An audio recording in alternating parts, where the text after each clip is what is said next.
மைவி ஃபேஷன் பார்க்குற எல்லா ஃப்ரெண்ட்ஸ்க்கும் ஹாய்.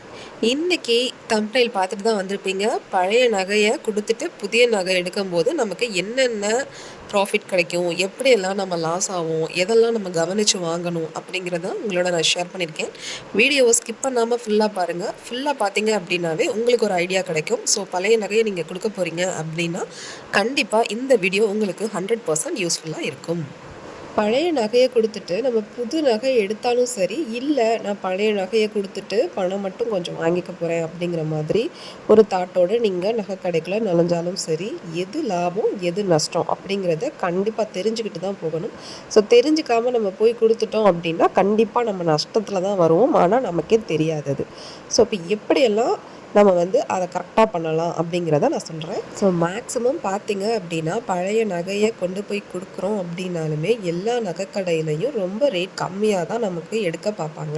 அப்படி நடக்கும்போது நம்ம எவ்வளோ தூரம் முடிஞ்ச அளவுக்கு லாபத்துக்கு கொடுக்கணும் அப்படிங்கிற டிப்ஸ் தான் நான் இதில் சொல்லியிருக்கேன். இப்போ பழைய நகையை கொடுக்குறோம் அப்படின்னு நம்ம சொல்லிட்டோம் நகைக்கடைக்காரங்கள்ட்ட அப்படின்னா முதல்ல என்ன பண்ணுவாங்கன்னா வெயிட்டை போட்டு பார்ப்பாங்க. எடையை செக் பண்ணி பார்த்துட்டு அதுக்கப்புறம் கன்ஃபார்மாக கொடுக்குறீங்களா அப்படிங்கிறத கேட்டுப்பாங்க.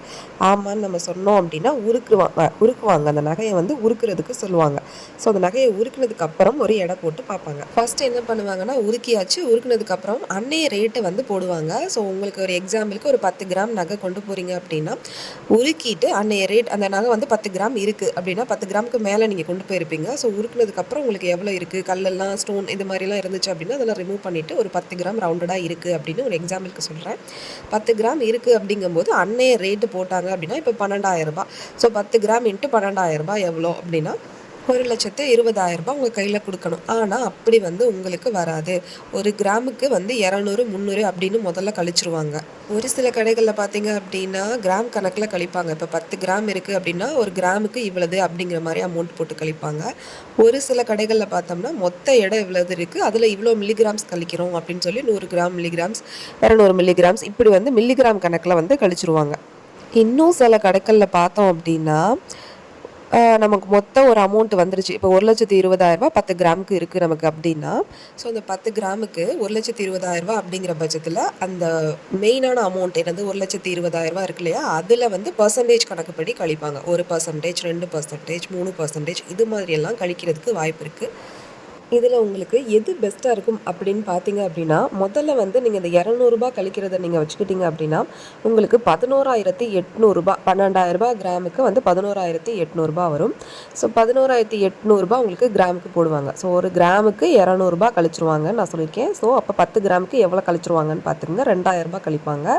ஸோ அப்போ உங்களுக்கு அதுக்கு 2,000 வரும் ஃபஸ்ட்டு மெத்தடுக்கு. ஸோ ரெண்டாவது பார்த்தீங்க அப்படின்னா அடுத்ததாக பார்த்தீங்க அப்படின்னா உங்களுக்கு மில்லிகிராம்ஸில் செகண்டில் கழிக்கிறாங்க சில கடையில். அப்படின்னா ஒரு 200 மில்லிகிராம் கழிக்கிறாங்க அப்படின்னா 10 கிராமில் 200 மில்லிகிராம் கழிச்சிட்டு மீதி இருக்க அப்படியே அந்த பேலன்ஸ் எல்லாத்தையும் கிராம்ஸை போட்டு உங்களுக்கு இன்ட்டு 12,000 எவ்வளோ கிராமுக்கான ரேட்டோ அதை போட்டு கையில் கொடுத்துருவாங்க. அடுத்தது பார்த்தீங்க அப்படின்னா மூணாவது மெத்தட் பர்சன்டேஜில் கழிக்கிறது. மொத்தமாக 1,20,000 நமக்கு 10 கிராமுக்கு போய் இருக்குது, அதுக்கு ஒரு 2% 3% அப்படின்னு கழிச்சாங்க அப்படின்னா ஸோ அதுக்கு ஒரு அமௌண்ட் வரும். ஸோ அந்த அமௌண்ட்டு இதில் மூணையுமே நீங்கள் கால்குலேட் பண்ணி பார்த்தீங்கன்னா எது பெஸ்ட்டாக இருக்கும் அப்படின்னா இந்த 200 மில்லிகிராம் 100 மில்லிகிராம்னு கழிக்கிற அந்த ரெண்டாவது முறை இருக்குது பார்த்தீங்களா, அதுதான் உங்களுக்கு கொஞ்சம் லாபம் கிடைக்கும். ஸோ அந்த மாதிரி லாபம் கிடைக்கும் போது நீங்கள் பேரம் பேசி இன்னும் கொஞ்சம் அமௌண்ட்டு கூட போட்டு தாங்க அப்படின்னு சொல்லி பேசி நீங்கள் இன்னும் கொஞ்சம் நகைக்கு பணத்தை அதிகமாக வாங்குறதுக்கு வாய்ப்பு இருக்குது. மற்ற 2 முறைகள்லையுமே உங்களுக்கு கொஞ்சம் அதிகமான லாஸ் தான் இருக்குது. ஸோ இதை ஒரு கால்குலேஷனோட நான் நெக்ஸ்ட் வீடியோவில் உங்களுக்கு போஸ்ட் பண்ணுறேன். இந்த மாதிரியான வீடியோக்களை உங்களுக்கு பிடிச்சிருக்கு அப்படின்னா நம்ம சேனலை சப்ஸ்கிரைப் பண்ணி வச்சுக்கோங்க. ஸோ தங்கம், மணி சேவிங்ஸ் இது மாதிரியான கோல்டு ரிலேட்டடான வீடியோவுக்கு நம்ம சேனலுக்கு சப்போர்ட் பண்ணுங்கள்.